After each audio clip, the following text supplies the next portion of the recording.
vais décortiquer ensemble avec vous comment trader efficacement la paire de devises euro contre le dollar. Parce que moi, c'est une paire que je favorise beaucoup. C'est une paire que j'aime beaucoup. Parce que, pourquoi? Parce que nous sommes en train d'échanger l'euro contre le dollar. Et on sait tous que sur le marché financier, principalement le marché du forex, le dollar est beaucoup plus échangé. Donc, tout ce qui est USD, moi, je trade. Et parmi les paires qui sont corrélées avec le dollar, la paire qui est mon kiff tant, la paire que moi j'aime, c'est euro et dollar. Avant de commencer vos analyses, j'ai l'habitude de dire que vous devez commencer vos setups avec le DXY. Parce que tu ne peux pas trader efficacement euro-dollar et oublier le DXY. Maintenant, la question que vous avez posée, chef Kabia, c'est ce qu'on appelle le DXY. Le DXY, c'est l'indice du dollar. Et vous devez savoir que le DXY est beaucoup plus corrélé avec les autres devises. Et on voit très bien que l'euro occupe 50% de place dans le DXY. C'est pourquoi, lorsqu'on prend le DXY et euro-dollar, ils sont corrélés de façon négative. Lorsque le DXY est haussière, vous allez voir que l'euro-dollar va être comment? Va être baissière. Et inversement, lorsque le dollar est baissière, vous allez voir que l'euro-dollar sera comment? Haussière. Donc, vous devez comprendre cette nuance basique d'abord avant de vouloir trader la paire de devises euro contre le dollar. Et maintenant, lorsqu'on va rapidement dans l'intertemps en daily, parce qu'une bougie fait combien? 24 heures avant de se clôturer. Ici, on peut remarquer très bien que nous sommes sur une tendance comment? Baissière. Et j'ai l'habitude de vous dire sur mes lives TikTok que lorsque nous sommes baissières, mes chers amis, oubliez les opportunités d'achat. Focalisez-vous sur les setups de vente. Pourquoi? Parce que une fois qu'un marché est baissier et tu te concentres sur les opportunités de vente, tu as beaucoup plus de chances de réussir sur tes setups.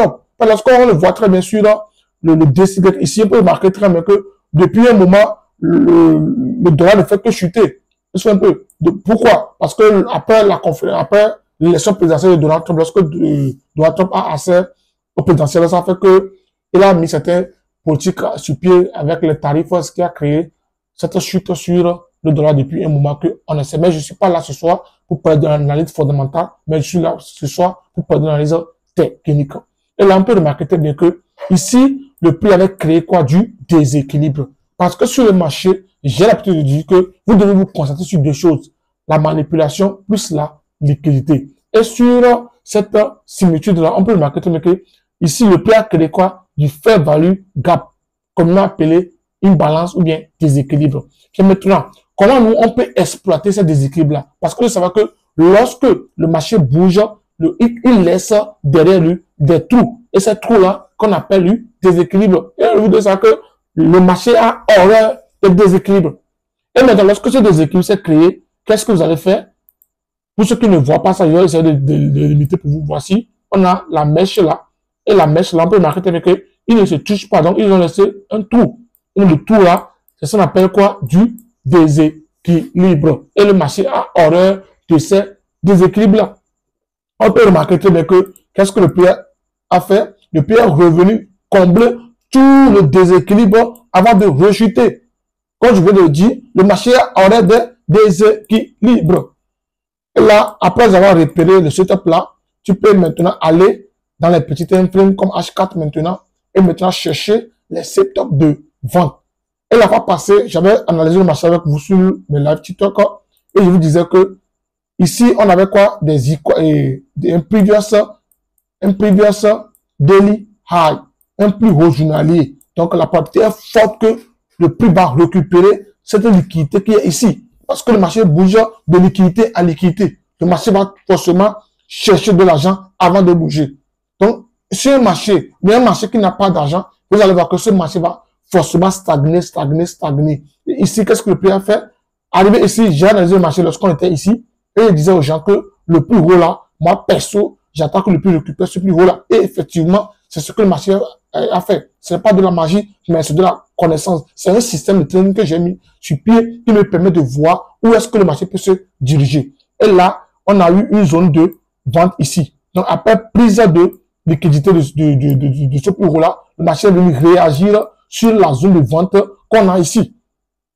Et je vous ai dit que lorsqu'on prend le DXY et le dollar, ils sont collés de façon négative. Et une fois que tu remarques cette prise de liquidité, et tu sais que le marché est maintenant prêt de chuter à ce moment-là, tu as déjà un billet technique baissier sur le dollar. Il faut simplement aller sur le dollar, chercher juste le contraire de ce que le dollar est en train de faire.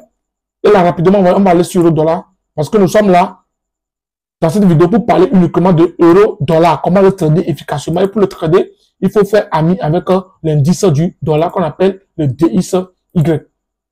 Et maintenant, lorsqu'on vient sur l'euro-dollar, on peut remarquer très bien que l'euro-dollar aussi a fait les mêmes choses que le DXY.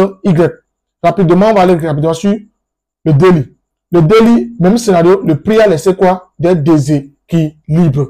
Et c'est un peu ce qui nous dit que la probabilité forte que le prix va vouloir rechercher cette déséquilibre-là avant de repartir. Et effectivement, ce que le marché est venu faire. Le marché est venu, il prend le déséquilibre et puis le marché monte. Donc, ceci va être très bien. C'est l'inverse que le dollar avait fait. C'est maintenant, on va aller maintenant dans les petits time frame. Par exemple, quand on vient en H4, on peut remarquer très bien que ici, le prix a déclenché une zone d'achat. C'est un peu ici. Le prix a déclenché quoi? Une zone d'achat ici, après avoir pris l'imbalance ou bien après avoir récupéré le déséquilibre. Tiens, maintenant, ce qui m'intéresse moi ici, c'est lorsque vous ratez une opportunité. Ce qui veut dire que tu as fait tes setups et puis à part faute de terminer, le marché est parti. Ne vous inquiétez même pas. Vous devez savoir, un marché, écoutez-moi très bien, un marché qui veut réellement bouger, le prix va forcément faire des confirmations pour vous. C'est que lorsque vous ratez un point d'entrée, ne vous précipitez pas pour chercher encore de vous dire que non, le prix est parti pour me laisser. Non. Un marché qui veut vraiment se retourner va forcément manipuler, va forcément créer des points d'entrée pour vous. C'est que celui qui a raté le point d'entrée qui est ici, qu'est-ce qu'il va faire? Il va patienter. Il va patienter pour chercher maintenant les setups de continuation.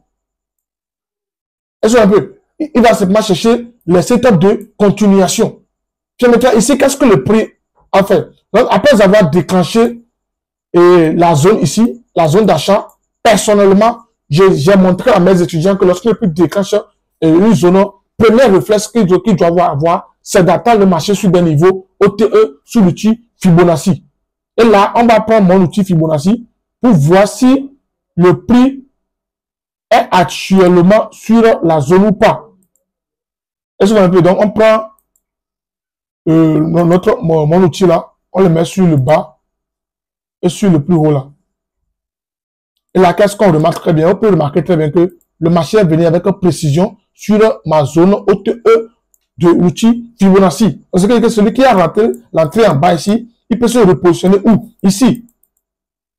Et là, pourquoi le marché n'a pas fait un long bail après avoir déclenché l'achat? Comme je viens de vous dire, une fois que le marché veut se retourner, s'il n'y a pas assez d'argent, le prix va forcément reconfirmer dans les petits time frame. Maintenant, après avoir déclenché maintenant la zone ici, pour ceux qui ont raté l'entrée du bas, ils pourront se positionner où? Ici. Parce que le prix a encore fait qui est intéressant, même scénario, ici également, le prix a remonté ici, il a créé ici une zone de vente ici, autrement dit une zone de supply. Vous voyez, regardez, on a un joli OB. Et puis après, cassure de structure ici, le prix a laissé quoi? OB. Et j'ai l'habitude de vous dire que les affaires de cassure de structure, de contrat, ça ne marche plus. Parce que c'est révolu quoi. Et le marché ne va pas bouger parce que tu as vu cassure de structure, de contrat. Non. Le marché est 100% manipulé. Donc, concentrez-vous plus sur la manipulation que sur les schémas. Donc, par exemple, celui qui veut se positionner ici pour vendre, sans oublier que le plus bas, là, provenait d'une zone d'achat, vous voyez que la personne est en train de commettre une grave erreur. On ne peut pas vendre ici. Pourquoi on ne peut pas vendre ici? Premièrement, parce que nous sommes haussiers. Deuxièmement, parce que le plus bas du mouvement là provenait d'une zone d'achat. Donc, une fois que le prix déclenche les zones d'achat, vous allez voir que toutes les zones de vente ou bien toutes les zones de supply qui sont sur le chemin, le prix va juste les swapper. Et c'est un peu. Donc, on continue. Ici également, celui qui a raté l'entrée ici, il peut se positionner où? Ici. Parce que ici, le prix est venu créer quoi? Un briquet bloc ici. Donc l'entrée a été encore possible sur ce breaker bloc ici. Donc, celui qui a raté celui du bas, il peut se positionner où? Ici. Celui qui a raté ici également, il va se positionner où? Ici. Un peu. C'est pourquoi un marché qui veut vraiment se retourner, il va toujours nous donner assez de confirmation. Même scénario ici, le prix, qu'est-ce qu'il a fait ici? On peut marquer très bien que même scénario, il a créé quoi? Cassure de structure.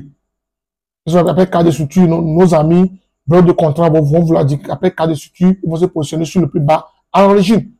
Mais je vous ai dit que le temps là est révolu. Après cas de structure, qu'est-ce que le prix est venu faire? Le prix est venu réaliser sur les niveaux OTE ici pour repartir encore. Vous voyez l'importance, une fois encore, de l'outil Fibonacci dans notre trading. Le niveau OTE, c'est un niveau très important que moi j'utilise dans mon trading au quotidien. Ici également, qu'est-ce que le prix est venu faire? Le prix est venu casser également ce plus haut là. Et là, après casser de ce plus haut, on va dire ici, le prix a créé quoi? Un BOS. Après BOS, les gens vont se positionner où? Sur le plus bas à l'origine. Regardez le plus bas à l'origine de cette cassure. Qu'est-ce qu'on remarque? On remarque très bien que le prix a bien cassé ce niveau avec précision. Pourquoi le prix a cassé le plus bas là? Tout simplement, le plus bas de notre zone d'achat là ne provenait pas trop d'une zone d'achat. Donc, après cas de structure ici, le prix a manipulé ici. Parce que beaucoup de personnes vont se positionner où? Ici. Et là, qu'est-ce qu'on remarque? On peut remarquer que le prix a manipulé là-bas. Et puis le prix est revenu reprendre une autre zone en bas ici pour repartir. Tout simplement. Vous voyez, là, le remarque que on va faire est que à chaque niveau, le prix reconfirme toujours. Tout ça là, c'est parce que le dollar est en train de chuter. C'est pourquoi l'euro est en train de profiter. Parce que lorsqu'on prend l'euro, c'est le deuxième pays en termes de capitalisation. C'est le deuxième, ou bien la zone euro, c'est une zone très importante dans l'économie monétaire. Donc c'est pourquoi une fois que le dollar lui perd de la valeur, l'euro lui profite pour monter. C'est un peu effectivement ici, celui qui a également raté ici, qu'est-ce que le prix est venu faire également ici? Même scénario, le prix est venu faire une autre confirmation d'achat ici. Ici également, qu'est-ce qu'il a fait? Il a cassé le plus haut, après cassure. On va se positionner sur les niveaux OTE.